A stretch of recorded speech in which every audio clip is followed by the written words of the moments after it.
कहानी खौफनाक हवेली। गांव के बाहर एक पुरानी हवेली खड़ी थी जो वर्षों से खंडहर में तब्दील हो चुकी थी। लोग कहते थे कि वहां रात को अजीब आवाजें आती है। गांव वाले उस हवेली के पास जाने से डरते थे। हवेली के बारे में कई किंवदंतियां थी, लेकिन सबसे खौफनाक उन खौफनाक सपनों की कहानी है जो रात के अंधेरे में वहां की बसने वाली आत्माओं को जीते थे। एक दिन गांव में एक युवा लड़का आर्यन आया। वह एक साहसी दिल वाला लड़का था और खतरों की खोज में रहता था। जब उसने हवेली की कहानियां सुनी तो उसका मन उत्सुकता से भर गया। उसने निर्णय लिया कि वह हवेली की सच्चाई का पता लगाएगा। आर्यन ने अपनी दोस्त निधि को अपने साथ चलने के लिए मना लिया। निधि बहुत डरपोक थी, लेकिन आर्यन के भारी जज्बे ने उसे भी प्रेरित किया। उन्होंने रात होते ही हवेली की ओर चलना शुरू किया। जैसे जैसे वे हवेली के करीब पहुंचे, गांव के सिकुड़ते उजाले ने अंधेरा घेर लिया। हवेली का दरवाजा जर्जर था और जैसे ही आर्यन ने उसे धक्का दिया, वह तेज आवाज में खुला। अंदर से एक ठंडी हवा का झोंका बाहर आया। निधि ने धड़कते दिल से कहा, आर्यन, क्या हमें यहाँ आना चाहिए था? लेकिन आर्यन ने उसे आश्वस्त किया, ये केवल एक पुरानी हवेली है, यहाँ हमें कुछ नहीं होगा। वे दोनों धीरे धीरे हवेली के अंदर गए। हर तरफ धूल और मकड़ी के जाले फैले हुए थे। दीवारों पर पुरानी तस्वीरें लटकी थीं, जिनमें बुरे चेहरे और गुमशुदा आंखें थीं। जैसे ही उन्होंने अगले कमरे में कदम रखा, एक अजीब सा खटके की आवाज आई। निधि का दिल धड़कने लगा। यह क्या था? उसने आर्यन से पूछा। आर्यन ने कहा, चिंता मत करो, बस हम आगे बढ़ते हैं। वे एक बड़े कमरे में पहुंचे जहां एक पुरानी कुर्सी और एक लकड़ी की मेज थी।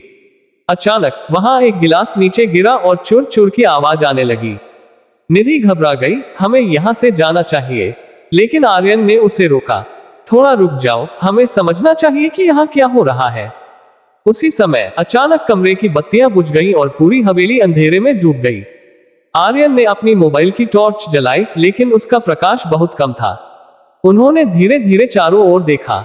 अचानक उन्हें एक साया दिखाई दिया जो धीरे धीरे उनकी ओर बढ़ रहा था। साया काले वस्त्रों में लिपटा था और उसके चेहरे पर एक डरावनी मुस्कान थी। तुम यहाँ क्या कर रहे हो? उस साये ने डरावनी आवाज में कहा। आर्यन और निधि चौंक गए।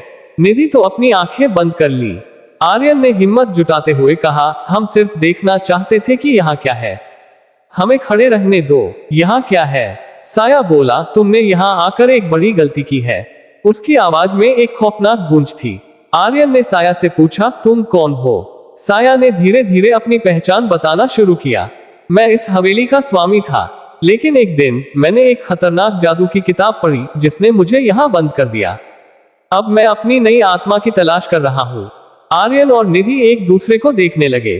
क्या तुम हमें भी अपने जाल में फंसाना चाहते हो? निधि ने डरते हुए पूछा। नहीं, मुझे तुम्हारे जैसे नए आत्माओं की तलाश है। साया बोला, तुम्हें अपनी जिंदगी जीने का एक और मौका चाहिए, लेकिन मुझे भी अपनी बलि लेनी होगी। आर्यन ने अपने मन में सोचा, यह पल जीवन और मृत्यु के बीच का था। अगर हम तुम्हारी मदद करें तो क्या तुम हमें वापस जाने दोगे? उसने साहस से पूछा। साया थोड़ी देर चुप रहा, फिर बोला, मैं तुम्हें एक मौका दूंगा। अगर तुम मेरी किताब को ढूंढ लेते हो और उसे सही तरीके से पढ़ लेते हो तो मैं तुम्हें छोड़ दूंगा, लेकिन अगर तुम असफल हुए तो तुम हमेशा के लिए यहाँ रहोगे। आर्यन और निधि ने एक दूसरे को देखा। यह एक खतरनाक सौदा था, लेकिन अन्य विकल्प नहीं था। उन्होंने तुरंत हिम्मत दिखाए और किताब को खोजने चल पड़े। वे हवेली के हर कमरे की जांच करने लगे। अंत में उन्हें एक कमरे में एक पुरानी पुस्तक मिली। जब उन्होंने उसे खोला तो अजीब अजीब नजारे और जादुई संकेत दिखाई दिए। लेकिन जैसे ही उन्होंने पहला मंत्र पढ़ा, अचानक सब कुछ काला हो गया। वो दोनों एक गहरी नींद में चले गए। अचानक उन्हें एक सुनामी की तरह आवाज सुनाई दी, तुमने मेरे जादू को प्राप्त कर लिया।